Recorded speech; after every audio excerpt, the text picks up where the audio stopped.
Hi friends, ಎಲ್ಲರೂ ಹೇಗಿದ್ದೀರಾ? Welcome to my channel. ಇವತ್ತು ಮಹಾಭಾರತದ 59ನೇ ಎಪಿಸೋಡ್. ಪಾಶುಪಾಸ್ತ್ರವನ್ನು ಪಡೆದ ನಾನೇ ಧನ್ಯನೆಂದು ಅರ್ಜುನ ದೇವದೇವನಾದ ಪರಮೇಶ್ವರನನ್ನು ಕಣ್ಣಾರೆ ಕಂಡೆ.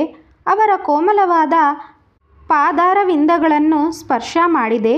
ನಾನು ಕೃತ್ಯನಾದೆ, ನನಗಿನ್ನೂ ಶತ್ರುಗಳ ಭಯವಿಲ್ಲ ಎಂದು ಹೇಳಿಕೊಂಡು ಕಾಡಿನಲ್ಲಿ ತಿರುಗಾಡುತ್ತಿರಬೇಕಾದರೆ ಆ ಹಿಮತ್ ಪರ್ವತದ ಶಿಖರಗಳ ಮಧ್ಯದಲ್ಲಿದ್ದ ಅವನನ್ನು ಕಾಣಲು ಅಷ್ಟ ದಿಕ್ಪಾಲಕರಲ್ಲಿ 3 ದಿಕ್ಪಾಲಕರು ಯಮ, ವರುಣ ಮತ್ತು ಕುಬೇರರು ತಮ್ಮ ತಮ್ಮ ದಿಕ್ಕುಗಳಲ್ಲಿ ವಿಮಾನರೂಢರಾಗಿ ನಿಂತು ಅರ್ಜುನನನ್ನು ಕಂಡರು.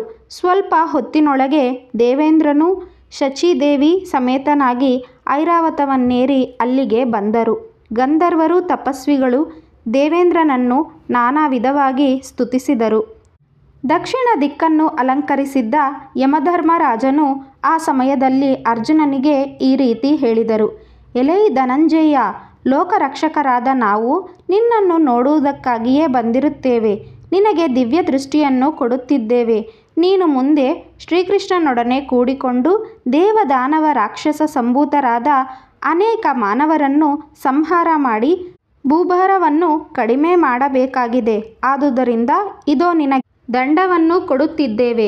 ಇದರ ಏಟನ್ನು ಯಾರಿಂದಲೂ ತಡೆಯಲು ಸಾಧ್ಯವಿಲ್ಲ. ಇದೊಂದು ಆಯುಧದಿಂದಲೇ ನೀನು ಮಹತ್ ಕಾರ್ಯಗಳನ್ನು ಸಾಧಿಸುವೆ. ಬಳಿಕ ಮೃತ್ಯುಲೋಕಾಧಿಪತಿಯಾದ ಯಮಧರ್ಮನು ಅರ್ಜುನನಿಗೆ ದಂಡದ ಪುನಶ್ಚರಣ ಮಂತ್ರವನ್ನು ತಿಳಿಸಿ ದಂಡವನ್ನು ಅನುಗ್ರಹಿಸಿದರು. ಬಳಿಕ ವರುಣ ಹಾಗೂ ಕುಬೇರರು ಅರ್ಜುನನಿಗೆ ಕ್ರಮವಾಗಿ ತಮ್ಮಲ್ಲಿದ್ದ ವಾರುಣಾಸ್ತ್ರ ಮತ್ತು ಅಂತರ್ಧಾನಾಸ್ತ್ರವನ್ನು ಕೊಟ್ಟರು. ಅವರಿಂದ ಅರ್ಜುನನು ಅಸ್ತ್ರಗಳನ್ನು ಮಂತ್ರಪೂರ್ವಕವಾಗಿ ಪಡೆದುಕೊಂಡರು. ಆನಂತರ ದೇವೇಂದ್ರನು, ಅರ್ಜುನ, ನೀನು ಸಕಲ ಸಿದ್ಧಿಗಳನ್ನು ಪಡೆದು ದೇವತೆಗಳಿಗೆ ಸಮನಾಗಿರುವೆ. ನೀನೀಗಲೇ ಸ್ವರ್ಗಕ್ಕೆ ಬಾ, ಅಲ್ಲಿ ನಿನಗೆ ನನ್ನ ದಿವ್ಯಾಸ್ತ್ರಗಳನ್ನು ಕೊಡುತ್ತೇನೆ ಎಂದು ಹೇಳಿದರು. ಪಾರ್ಥನಿಗೆ ಬಹಳ ಸಂತೋಷವಾಯಿತು. ನಾನು ನಿಜವಾಗಿಯೂ ಧನ್ಯ ಎಂದು ದಿಕ್ಪಾಲಕರನ್ನು ಸ್ತೋತ್ರ ನಮಸ್ಕಾರಗಳಿಂದ ಪೂಜಿಸಿದರು. ಅವರೆಲ್ಲರೂ ತಮ್ಮ ತಮ್ಮ ನಿವಾಸಗಳಿಗೆ ತೆರಳಿದ ಬಳಿಕ ಅರ್ಜುನನು ಸ್ವರ್ಗಲೋಕಕ್ಕೆ ಹೋಗಲು ಇಂದ್ರನು ಕಳುಹಿಸುವ ರಥದ ಆಗಮನದ ನಿರೀಕ್ಷೆಯಲ್ಲಿದ್ದರು. ಮಾತಲಿ ಎಂಬ ಸಾರಥಿಯಿಂದ ಕೂಡಿದ ಚಿನ್ನದ ಬಣ್ಣದ ಕಾಂತಿಯಿಂದ ಕೂಡಿದ ಕುದುರೆಗಳಿಂದ ಕಟ್ಟಲ್ಪಟ್ಟಿದ್ದ ದಿವ್ಯ ರಥವು ಕೆಲ ಸಮಯದಲ್ಲೇ ಪ್ರಾಪ್ತವಾಯಿತು. ಸಾರಥಿಯನ್ನು ಅರ್ಜುನನು ಒಬ್ಬ ದೇವತೆ ಎಂದು ಭಾವಿಸಿದನು. ಮಾತಲಿಯು ರಥದಿಂದ ಇಳಿದು ಅರ್ಜುನನಲ್ಲಿಗೆ ಬಂದು, ಅರ್ಜುನನೇ, ನೀನು ಅದೃಷ್ಟಶಾಲಿ.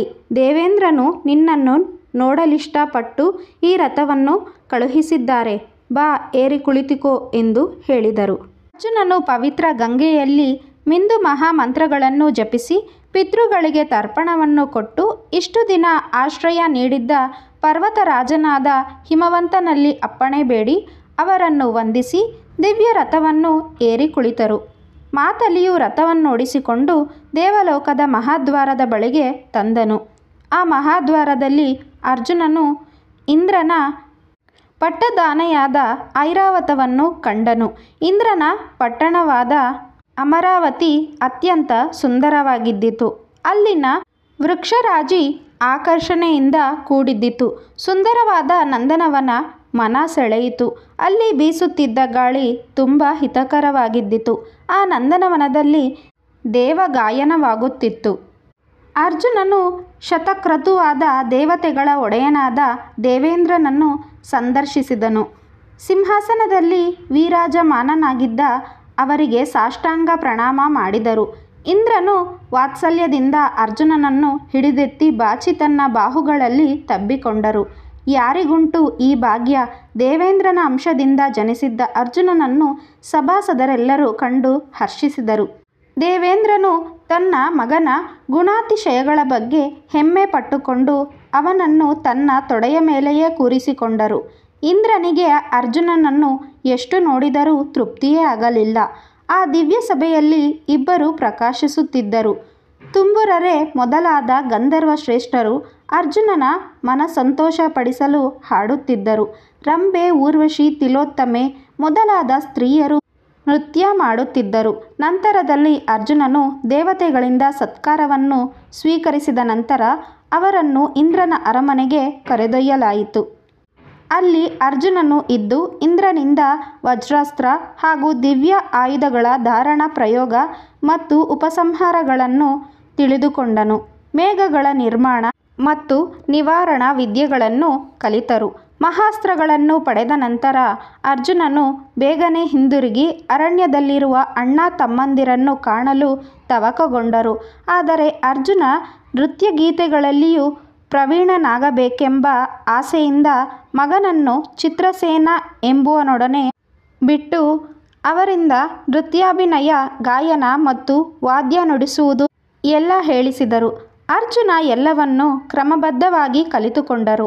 ಆದರೆ ಅವರಿಗೆ ಬೇಗನೆ ಹಿಂದಿರುಗುವ ಮನಸ್ಸಾಯಿತು.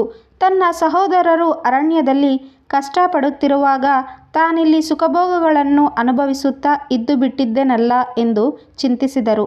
ಅವರಿಗೆ ಮನಃಶಾಂತಿಯೇ ಇಲ್ಲದಂತಾಗಿತ್ತು. ಈ ವಿಡಿಯೋ ನಿಮಗೆ ಇಷ್ಟ ಆಗಿದ್ದರೆ ವಿಡಿಯೋನ ಲೈಕ್ ಮಾಡಿ, ಶೇರ್ ಮಾಡಿ, ನಮ್ಮ ಚಾನಲ್ನ ಸಬ್ಸ್ಕ್ರೈಬ್ ಮಾಡ್ಕೊಳ್ಳಿ. Thank you for watching.